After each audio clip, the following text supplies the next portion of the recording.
Bienvenue sur ce webinaire proposé par RoseUp. Je suis donc Benjamin, chargée d'accompagnement pour ma maison RoseUp.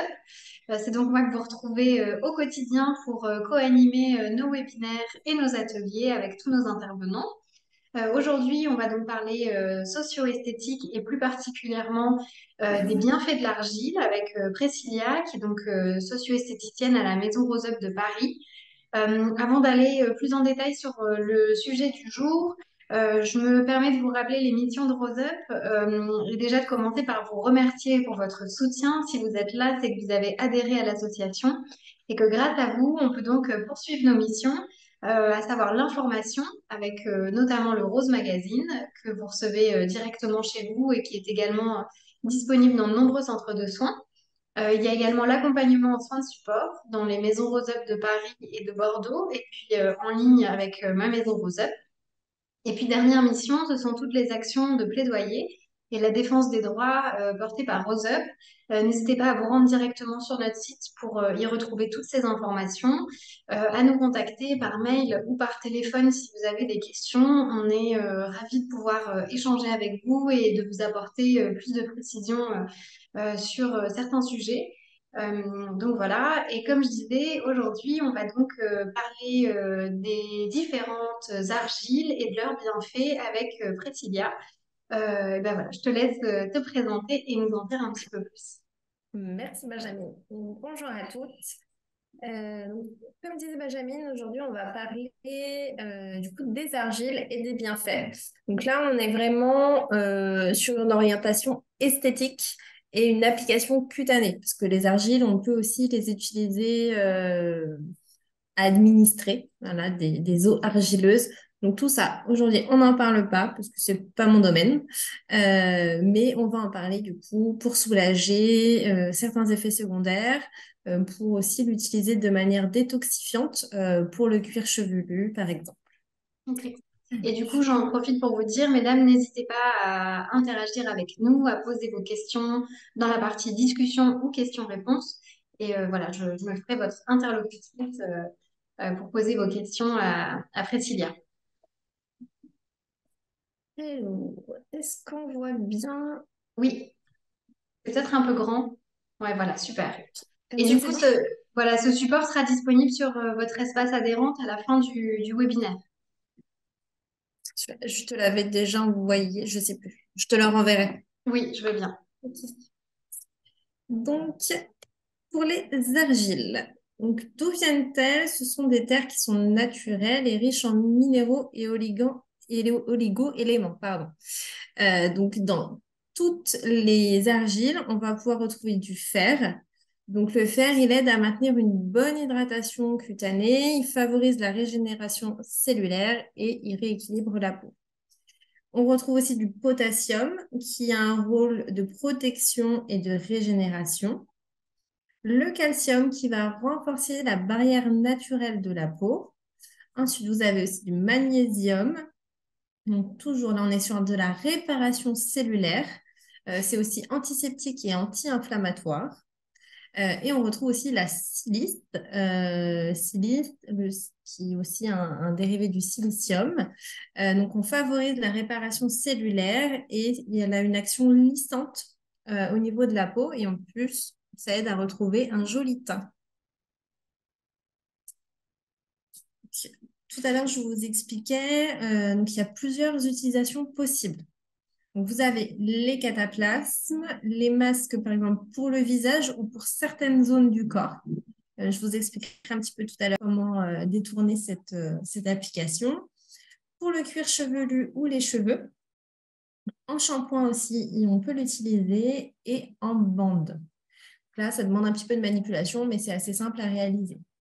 Donc, vraiment, ce qui est important, si vous utilisez les argiles, c'est de ne rien utiliser en métal. Donc, il faut veiller vraiment à ce que le bol, votre cuillère ou autre qui vous servira, soit en verre ou en bois. Donc, pareil, le plastique, il y a une petite interaction avec l'électricité statique. Parce que l'argile, son utilisation, ses propriétés, c'est vraiment de jouer avec la formule chimique, avec les ions positifs et négatifs, donc pour les transférer à la peau. Donc, s'il y en a qui restent dans le bol, c'est plus aussi efficace. Donc, les vertus des argiles, ça va être antiseptique, cicatrisante, antitoxique. Donc ça, c'est vraiment une propriété qui est intéressante pour le cuir chevelu en post-chimiothérapie. Elle est aussi décongestionnante, anti-inflammatoire, désodorisante et antifongique. Vous voyez, il y a vraiment des vertus qui sont très, très larges et qu'on peut du coup attribuer à certaines argiles. Alors, premièrement, on va parler de l'argile verte. L'argile verte, alors c'est la plus connue. Par contre, elle est vraiment destinée à des peaux normales à grasses, sauf dans le cadre des cataplasmes, par exemple pour la radiothérapie ou les douleurs articulaires. Pour la radiothérapie, c'est vraiment pour soulager les sensations d'échauffement sur la zone qui reçoit les rayons. À savoir que ce qui est vraiment important, c'est de mettre un linge d'abord sur la zone et de ne pas appliquer l'argile tout de suite sur la peau. Voilà, votre peau elle va être quand même fragilisée par la radiodermite. C'est une brûlure qui s'apparente à un coup de soleil qui est induite par les rayons. Donc voilà, donc on peut soulager les échauffements, aussi l'aspect de la peau, mais on met bien le linge et ensuite on mettra le cataplasme d'argile. Donc cette argile-là, elle va aussi redonner de l'éclat et affiner votre grain de peau quand c'est pour le visage. Ce qui est un peu méconnu, mais qui est aussi important dans l'utilisation, c'est que l'argile, qu'il soit en masque sur le cuir chevelu, sur le visage ou en cataplasme, il faut qu'elle reste humide. En fait, à partir du moment où elle n'est plus humide, elle est plus active. Et en plus, dans ces cas-là, plus elle va sécher et plus elle aura des effets néfastes sur votre peau.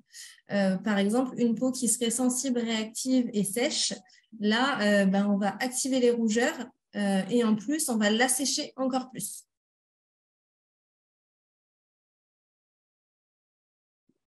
Poser, mais pas attendre que ça sèche.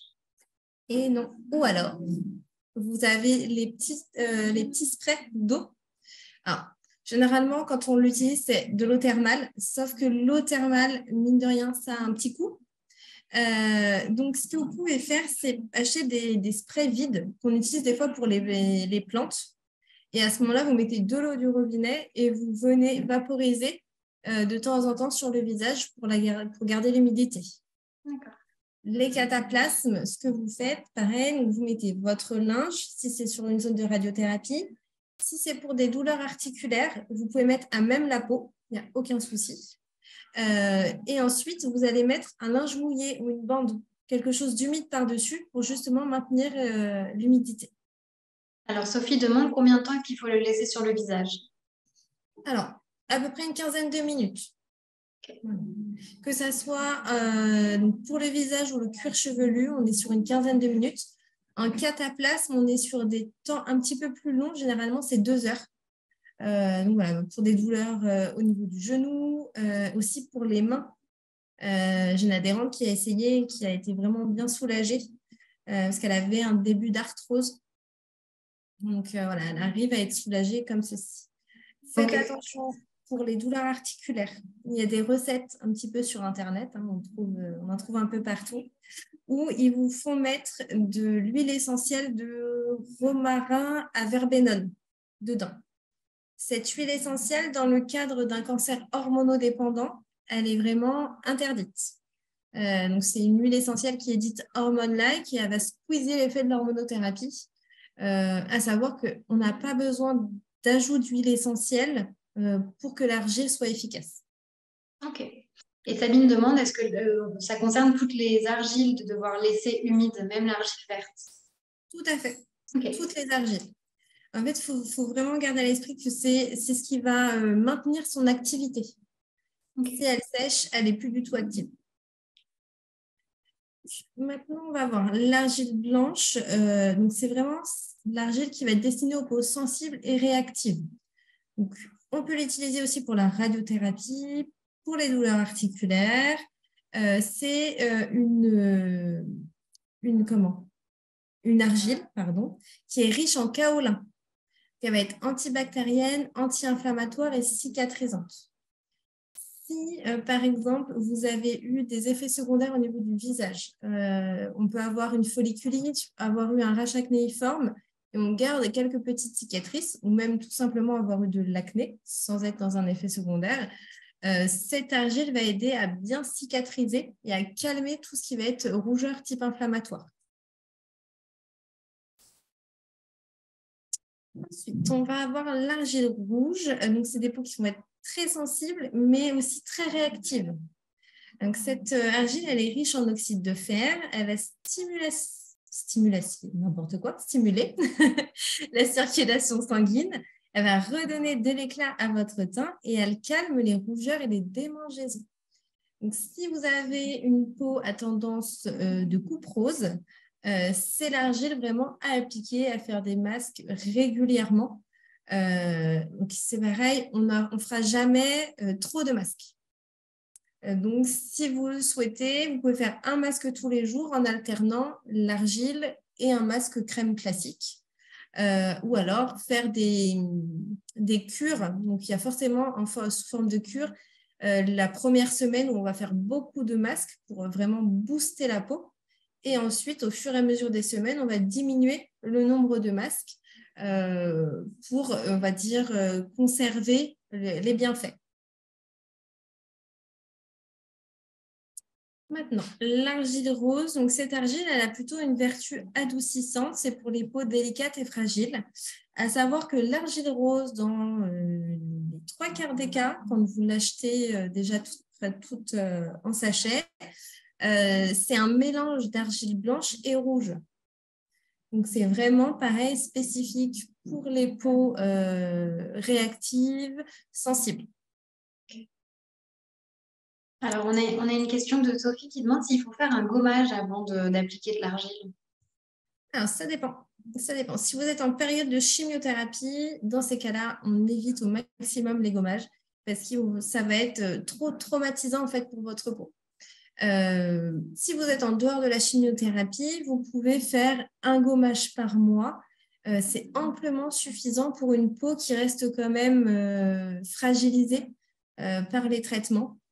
Après, c'est vrai, on va dire que assez à distance des traitements, sur une peau qui a tendance à être un petit peu plus grasse, là, on peut passer à deux gommages par mois, donc une fois par quinzaine. Mais vraiment, les gommages, en fait, ils vont aider à débarrasser la peau de tout ce qui va être cellules mortes, etc. Aussi déboucher certains pores. Donc, selon où vous en êtes dans les traitements et aussi la sensibilité de votre peau, il va falloir adapter. Les gommages, c'est pareil, hein, vous avez différents types de gommages. Donc, il y a des gommages avec une action, des petits grains qui sont très, très fins. C'est le cas du gommage de chez Aven, qui est la gelée gommante, et La Roche-Posay. Il me semble qu'il s'appelle le gommage surfin. Donc, c'est pareil. Donc, voilà, c'est des grains vraiment très fins et ne pas mettre trop d'appui. Juste poser la main, faire des mouvements circulaires. On n'oublie pas le sillon autour du nez. C'est généralement à cet endroit-là qu'il y a des petits excès de sébum, des petites peaux qui ont du mal à se détacher. Donc voilà, insister un tout petit peu sur cette zone, mais pas mettre d'appui. Plus on met d'appui et plus on a ce côté abrasif qui se dévoile. Donc là, alors ce type d'argile, donc la montmorillonite et l'argile hylite, vous allez la retrouver dans toutes les couleurs d'argile. En fait, c'est vraiment deux types d'argile, de familles d'argile, je dirais, qui sont complètement différentes. Généralement, la montmorillonite, alors c'est plus une argile qu'on va retrouver sous forme de cailloux. Donc, ça fait vraiment des gros galets d'argile. Donc, elle a vraiment un fort pouvoir d'absorption.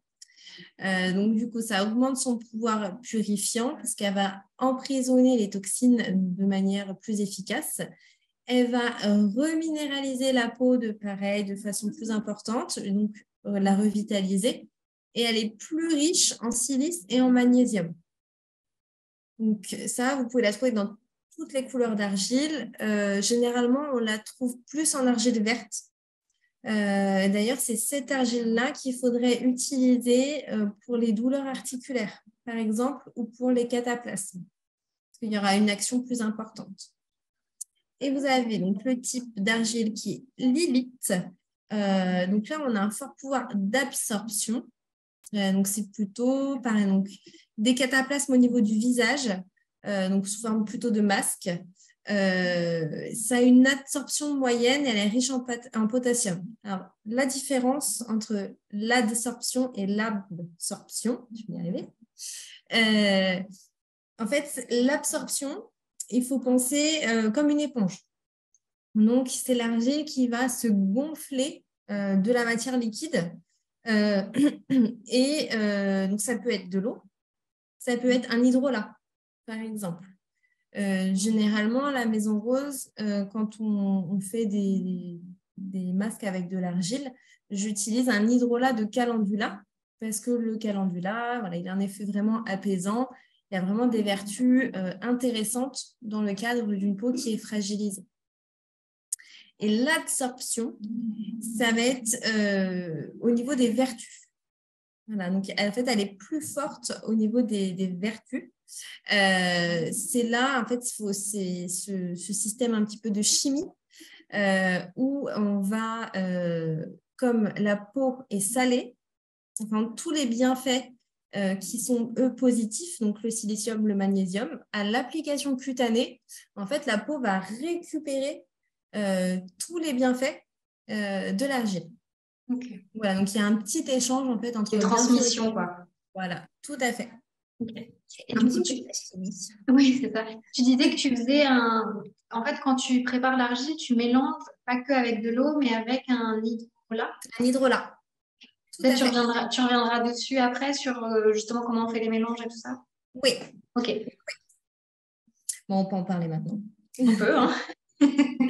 Donc, pour les mélanges, alors quand c'est de l'argile montmorillonite, sous forme de cailloux, donc là, il faut laisser l'argile boire le liquide. Donc, vous mettez dans un bol en verre et vous couvrez d'eau. En fait, vous couvrez à hauteur d'eau ou d'hydrolat et vous laissez l'argile absorber tranquillement le liquide. Il ne faut pas trop la mélanger. Vous attendez vraiment que ça se fasse tout seul. Après, on mélange un petit peu pour casser des petits cailloux qui resteraient solides. Et là, on a une texture qui est plutôt très crémeuse, voilà, très dense. Et avec du coup l'argile illite, là, c'est l'argile qui est sous forme de poudre, donc qui est très très fine, où là, en fait, il faut vraiment mélanger pour que ça soit bien absorbé. Au niveau des quantités, en fait, c'est vraiment au visuel. Par exemple, au niveau du cuir chevelu, moi, je vous conseille de faire quelque chose d'un petit peu plus liquide si vous avez une repousse. En fait, il faut vraiment que le mélange soit assez fluide pour se placer au niveau du cuir chevelu, de la racine des cheveux. S'il est trop épais, on ne pourra pas avoir accès à cette zone. Ou alors, il faudrait y passer un temps fou. Donc, séparer, mèche par mèche, appliquer, un petit peu étaler, masser, etc.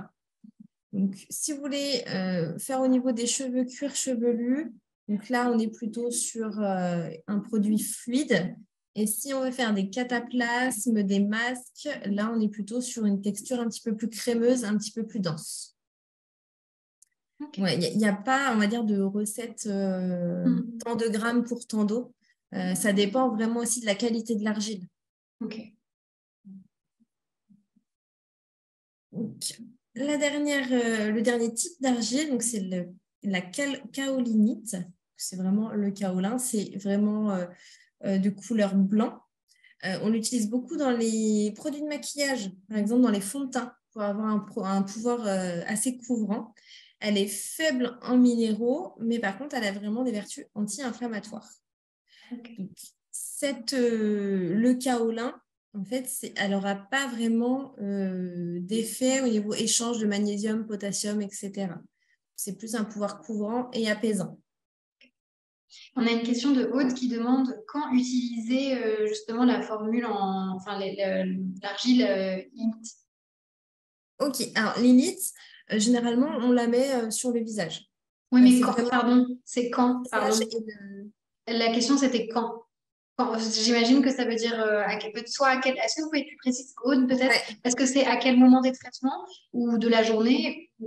Ah oui, par rapport à l'autre forme. Je pense que c'est peut-être dans quelle d'accord. situation? Oui, ok. Euh, alors, plus vous voulez des effets, là, il va falloir se tourner vers la montmorillonite. Plus vous voulez quelque chose de doux, et là, vous vous tournez vers l'élite. En fait, c'est au niveau de c'est pas de la texture, de la composition, en fait, de l'argile. La montmorillonite, elle a 7 couches. Donc, elle est très, très chargée en actif, alors que l'élite, elle a que 3 couches. Elle est moins chargée. Voilà, donc, en fait, vous pouvez prendre la montmorillonite en phase d'attaque et Lilith en phase vraiment de maintien, voilà, des effets. Et du coup, la kaolinite, elle est encore plus faible que les autres. Elle a C'est encore ça. moins de couches. Tout à fait. Il me semble que j'ai un doute, mais il me semble que la kaolinite, elle est à une seule couche. Ok. Est-ce que c'est clair pour vous, Aude? C'est- Ok, c'est clair. Parfait. Super. Donc là, on a fait le tour des argiles Ok. et des utilisations. Je ne vous ai pas encore expliqué l'utilisation en bande. Donc, l'utilisation en bande, là, il faut plus le faire avec une argile Elite, n'importe quelle couleur. C'est vraiment pour les douleurs aussi articulaires, chevilles, genoux, que ça soit plus facile en fait à appliquer que les cataplasmes. Donc, c'est de faire un mélange qui est assez fluide et vous trempez, alors c'est les bandes blanches en crêpe avec les bords bleus là. Vous prenez ce type de bande et vous les trempez en fait dans le mélange assez fluide et vous venez l'appliquer ensuite sur la cheville, sur le coude, le poignet, le genou et vous réappliquez une bande propre par-dessus. Merci Belle peau, Farida. nous dit Farida. C'est ça. Et par-dessus, donc une bande propre mais avec un petit peu humide. On a toujours dans le souci de garder le taux d'humidité et l'activité en fait de votre argile. Ok. Et donc, en utilisation, je dirais le plus simple, c'est mélanger avec de l'eau. Et tu parlais aussi de mélanger sinon avec de l'hydrolat. Comment, du coup, à peu près en quelle proportion? Est-ce qu'on garde quand même plus d'eau? Et du coup, ce serait quoi l'intérêt de mettre de l'hydrolat? On peut faire moitié-moitié ou mettre que l'un ou que l'autre. D'accord. L'eau en soi, elle ne va rien apporter en plus, à part voilà, le fait que l'argile va être d'une texture plus ou moins liquide. Alors que les hydrolats, on a vraiment des vertus en plus qui sont apportées par l'hydrolat. Ça peut être aussi question d'une odeur plus sympathique. Voilà. Parce que du coup, les hydrolats, juste pour peut-être pour repréciser, c'est des mélanges d'huile végétale. Non, non, non. Est-ce que tu Les peux préciser? hydrolats, c'est en fait on va prendre une fleur ou une plante, etc. Et on va le mettre à macérer dans l'eau Ok. et on en tire en fait des vertus. C'est un peu le même principe que le macérat huileux. Ok. Ah voilà, c'était ça. C'est pour ça que je parlais d'huile. Pardon.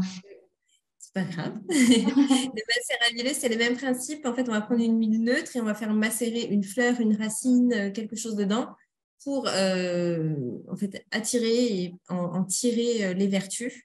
Et après, on filtre tout ça et du coup, on a quand même une huile ou dans le cadre de l'hydrolat, une eau. C'est un peu comme l'eau florale, Ok. l'hydrolat. Voilà. Donc, on peut trouver des hydrolats de rose, calendula qui a vraiment un effet. Moi, je pense que c'est le meilleur, honnêtement, le calendula, surtout sur des peaux sensibles. Euh, Alors, est-ce que l'hydrolat est compatible avec l'hormonothérapie, demande Cindy? Oui, oui, oui, il n'y a aucun problème avec l'hormonothérapie. En hydrolat, en fait, vous n'allez pas trouver de caractère hormonodépendant. Et généralement, en fait, il n'y a pas, en fait, dans les hydrolats intéressants, par exemple, il n'y a pas d'intérêt dans de l'hydrolat de romarin ou de thym ou de fenouil ou de voilà. Donc l'hydrolat, il n'y a aucun souci. C'est comme les huiles végétales, il n'y a aucun problème d'hormones-like dans ces produits-là. C'est vraiment les huiles essentielles parce qu'elles sont concentrées. Donc c'est ça où il faut faire attention. Ok. Alors, Sabine nous dit, petite coupure, les proportions pour le mélange entre l'argile et l'eau. Justement, on disait qu'il n'y avait pas de... Oui, il n'y a pas vraiment de proportion. En fait, il faut que ça soit vraiment visuel et selon l'utilisation que vous souhaitez. Donc, pour les bandes, pour le cuir chevelu, on est sur un mélange qui est plutôt fluide. Et pour les cataplasmes, les masques, etc., là, on est plus sur une texture crémeuse, plus dense. D'accord. Et pour le temps de pause, donc, tout ce qui va être masque capillaire, masque sur le visage, on est sur une quinzaine de minutes. Et pour les cataplasmes, là, par contre, on est bien sur à peu près 2 heures. Ok. Tout en gardant bien humide l'argile. Tout à fait, c'est ça. Guylaine demande où se procurer de préférence ces argiles et sont-elles toutes compatibles avec la chimio, la thérapie ciblée et l'hormonothérapie? Oui, oui, il n'y a aucun souci avec tous ces types de traitements. Après, où s'en procurer? Vous en avez chez Aromazone. Ça reste quand même le rapport qualité-prix, que ce soit même pour les hydrolats. Chez Aromazone, vous trouvez tout, les hydrolats, les argiles. Après, sinon, dans les boutiques bio, vous pouvez trouver des argiles. Alors, j'ai une adhérente, celle qui avait trouvé, je crois, chez Naturalia. C'était de l'argile verte montmorillonite, un seau, je crois, de 5 kilos ou 3 kilos pour une vingtaine d'euros. Donc, ça reste pas cher. Ok. Peut-être en parapharmacie aussi, c'est possible d'en trouver? Possible. Possible, oui, parce qu'il y a beaucoup de produits bio, naturels, dermocosmétiques. Donc, peut-être pas dans toutes, mais c'est Peut-être des possible qu'il grosses y en ait. parapharmacies qui ont quelque chose de, enfin, un stand plutôt étendu, une gamme large. Oui, Ok. tout à fait. Alors, est-ce qu'on a d'autres questions? Est-ce que ça se périme ou est-ce qu'on jette tout comme les huiles végétales? Ah oui, c'est vrai. Les huiles végétales, c'est fragile. Alors, les huiles végétales, c'est vraiment fragile. En fait, le gras devient vite rance. Donc voilà. Mais les argiles, comme c'est un produit sec, ça ne se périme pas. Ok. Voilà. Ils sont obligés de mettre Une une date, date. bien Ils sont sûr. obligés. C'est comme sur les fards à paupières, les produits, par exemple, de maquillage, les poudres. Ils sont obligés de mettre une date. Mais en soi, c'est sec, c'est une matière qui est vraiment sèche. Il n'y a pas de gras, il n'y a pas d'eau, donc il n'y a aucun problème de développement des bactéries. Ok. Alors, question de Sophie, est-ce que toutes les argiles appartiennent à l'une des trois familles que tu nous citais? Et si Alors, oui, est-ce que leur nom est cité sur le paquet? alors, il y a juste le kaolin, du coup, c'est que de la kaolinite. Mais sinon, c'est soit montmorillonite, soit illite. Et normalement, vous trouvez, c'est bien détaillé. D'accord. Je sais que chez Aromazone, ils proposent la verte sur les deux versions, la montmorillonite et l'illite. Ok. Je vois Aude qui me dit trop bien. Je la fais pas dépenser ce mois-ci. Alors, Rachel demande si on en fait trop des masques à l'argile, est-ce que ça peut assécher la peau ou le cuir chevelu?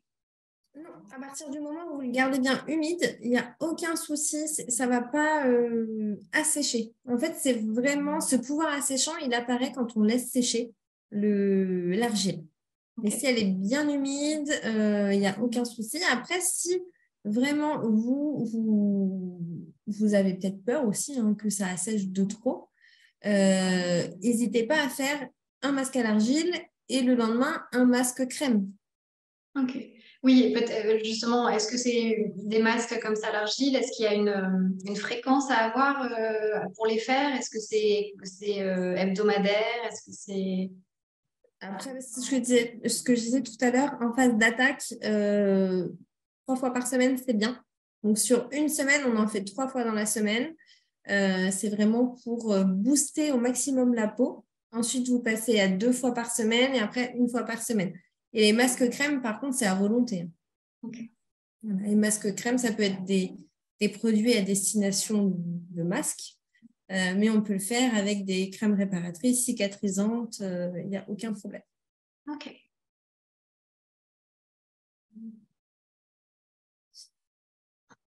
Alors, mesdames, est-ce que vous avez d'autres questions? Priscilla, est-ce qu'il y avait des précisions à apporter? Normalement, non. J'ai bien compris. Donc, c'est vraiment l'utilisation. Quand on prépare le mélange, pas de métal, pas de plastique. Ça, c'est assez important. Si, pour le cuir chevelu, euh, deux méthodes. Soit vous avez des charlottes en plastique, qui sont super glamour, faut dire. Hein. Donc, quand vous appliquez, vous mettez la charlotte en plastique.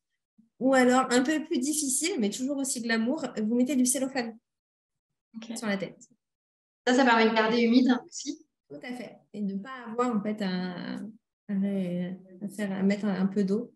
Par contre, bien entendu, sur le visage, on ne le fait pas. La dernière fois, j'ai dit ça à Charlotte. J'ai dit, bon, Charlotte, on met un masque à l'argile et je t'emballe. Et en fait, elle s'est vue la tête complètement cellophanée. Mais... Voilà. Sur le visage, juste, on réhumidifie régulièrement. Ok. N'hésitez pas, hein, quand c'est les masques sur le visage, les hydrolats, vous pouvez imbiber des petits cotons et les poser sur les yeux. Le calendula, pour celles qui ont les paupières souvent asséchées, où il y a des petites peaux qui se détachent, voilà, les traitements, ça peut vraiment assécher le contour de l'œil, à savoir qu'en plus, on ne peut pas appliquer grand-chose sur le contour de l'œil.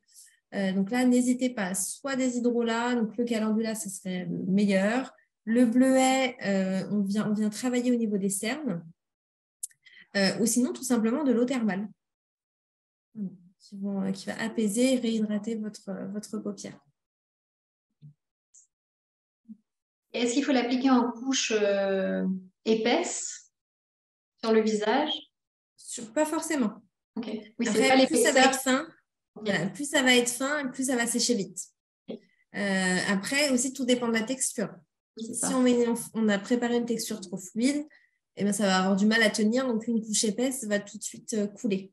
Okay. Par exemple, pour les cataplasmes, c'est vraiment important que ça soit assez crémeux, assez dense, pour que ça tienne bien. Alors, et oui, Guylaine redemande une précision sur l'argile à utiliser en préférence pour les cheveux.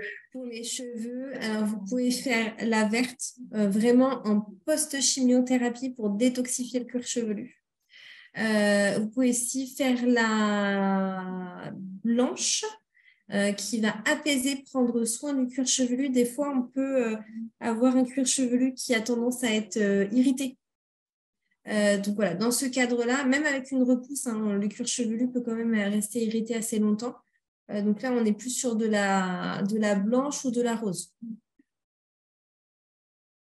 Alors, Sophie demande, est-ce qu'on peut faire des cataplasmes sur les cicatrices, notamment au niveau du sein, même s'il y a une prothèse? Oui, oui, il n'y aura pas de mauvaise action sur la prothèse. Voilà, il y a aucun souci. Au niveau des cicatrices, ça va aider justement à une bonne cicatrisation, une bonne régénération de la cellule, des cellules cutanées. Ok.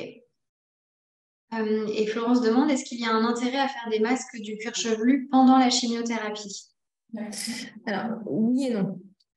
Oui, parce que ça va quand même détoxifier le cuir chevelu pendant la chimiothérapie et souvent, ça aide à un maintien de la qualité en fait, de votre cuir chevelu. Et non, parce que selon la fréquence de chimiothérapie, toutes les semaines ou toutes les 3 semaines, vous allez avoir une nouvelle injection de produit, donc le cuir chevelu qui va récupérer d'autres toxines. Donc, en soi, ça ne va pas le détoxifier, on va dire, de manière définitive, mais ça peut aider à avoir une meilleure qualité de cuir chevelu, à ce qu'il soit plus confortable. Ok. Oui, donc ça peut être quelque chose qui peut être mis en place après une chimio, entre 2 séances. Tout à fait. Ok. Tout à fait. Rachel revient sur les hydrolats. Est-ce qu'on peut s'en servir comme démaquillant ou pas du tout? Alors non, non, parce que c'est pas assez riche. En fait, un démaquillant, l'eau micellaire, en gros, c'est de l'eau savonneuse, pour faire court. Donc, c'est comme de l'eau savonneuse, c'est pour ça que ça nettoie bien. Sinon, dans tout ce qui est autres produits démaquillants, il faut que ça soit assez riche. Donc, c'est pour ça qu'on a des laits, parce qu'il y a un peu de gras dedans, des crèmes démaquillantes, des pommades. En fait, c'est vraiment le gras qui va décoller les impuretés de la surface de la peau. Donc, une huile végétale pour se démaquiller, il n'y a aucun problème. Ça sera assez simple. Par contre, les hydrolats, c'est plus, vous allez donc vous démaquiller et après, par exemple, vous pouvez passer un coton avec de l'hydrolat. Il n'y a pas de souci pour rincer un petit peu ce film gras. Est-ce que tu peux rappeler, mon nom de Florence, la durée de pause pour le cuir chevelu? Oui, alors le cuir chevelu, on est pareil sur 15-20 minutes. Ok. Toujours bien humide. Toujours bien humide, emballé, cellophané.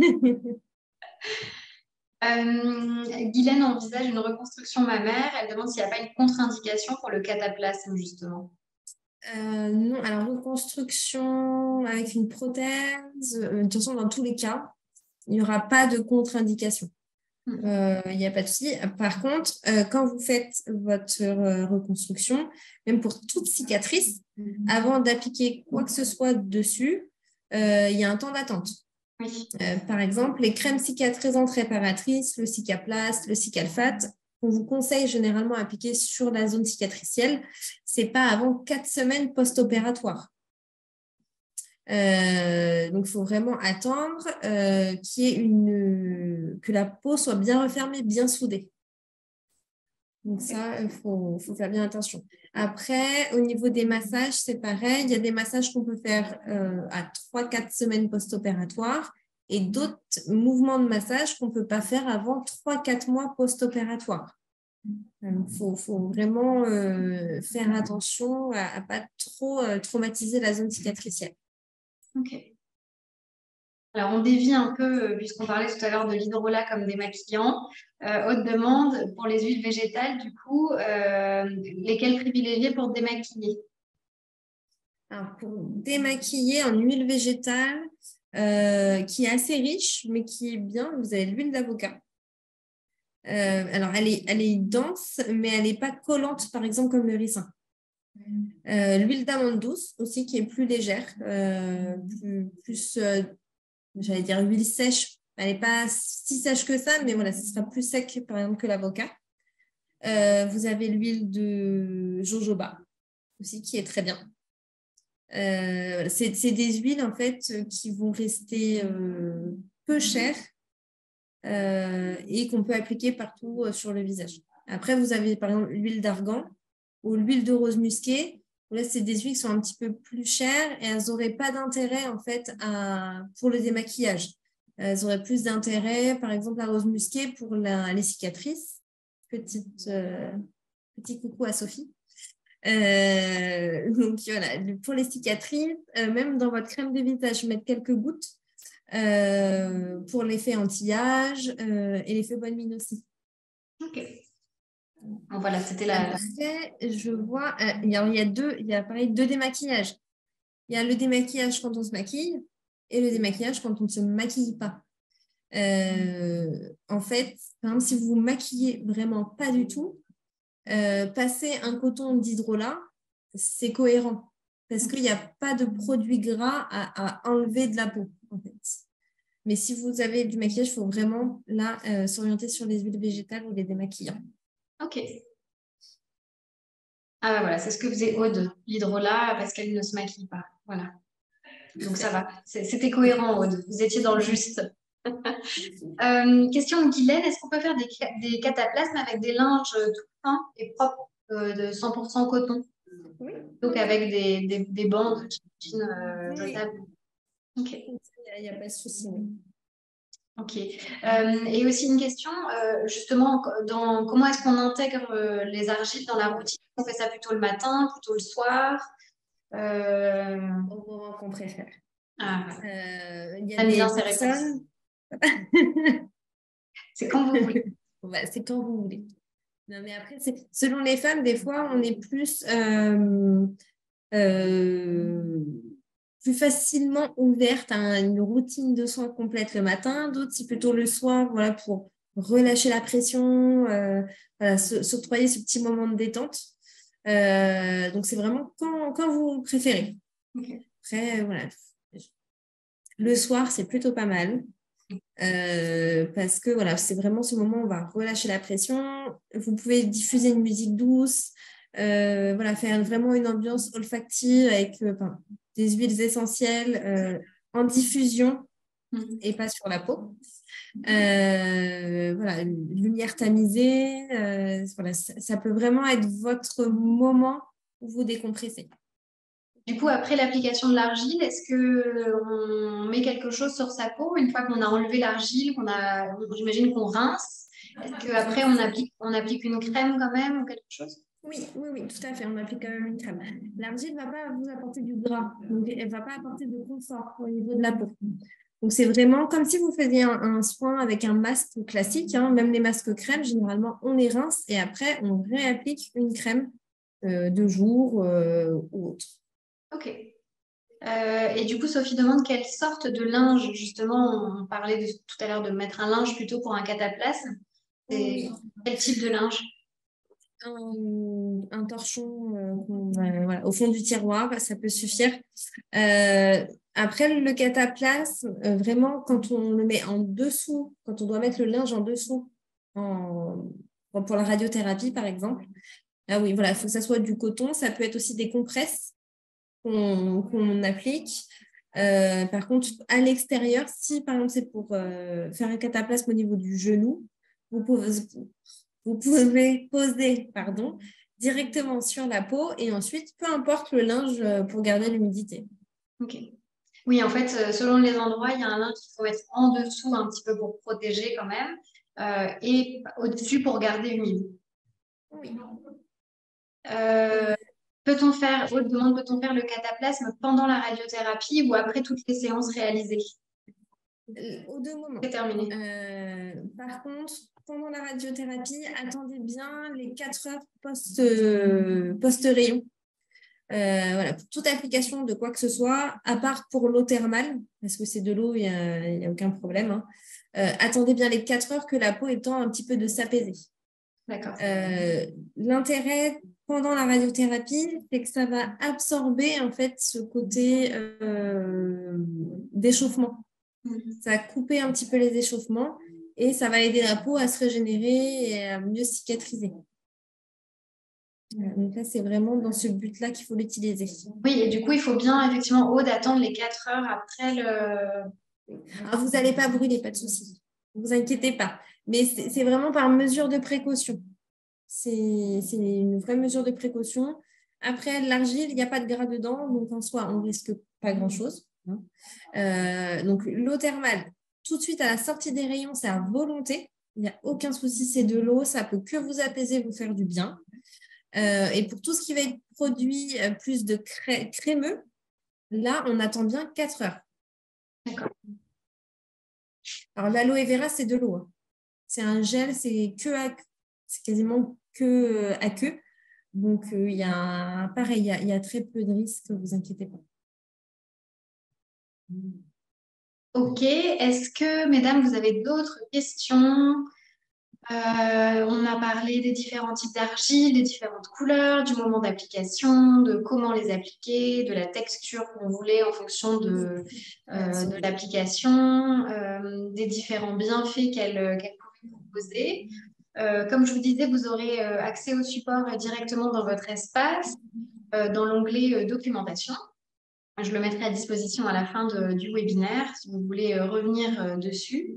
On a pas mal parlé du cuir chevelu. Je me permets donc de vous dire que on animera un webinaire de socio-coiffure avec Anne, qui est donc socio-coiffeuse. Ça se passe le mercredi 22 mars au matin à 10h30 et juste sur la routine capillaire pendant les traitements. Elle pourra aborder notamment les bienfaits des argiles, mais aussi toute la routine que vous pouvez mettre en place. Donc, si vous êtes intéressé, n'hésitez pas à vous inscrire. Ça vous permettra d'avoir des infos complémentaires sur justement le cuir chevelu, la repousse, la perte de cheveux, etc. et les soins que vous pouvez mettre en place.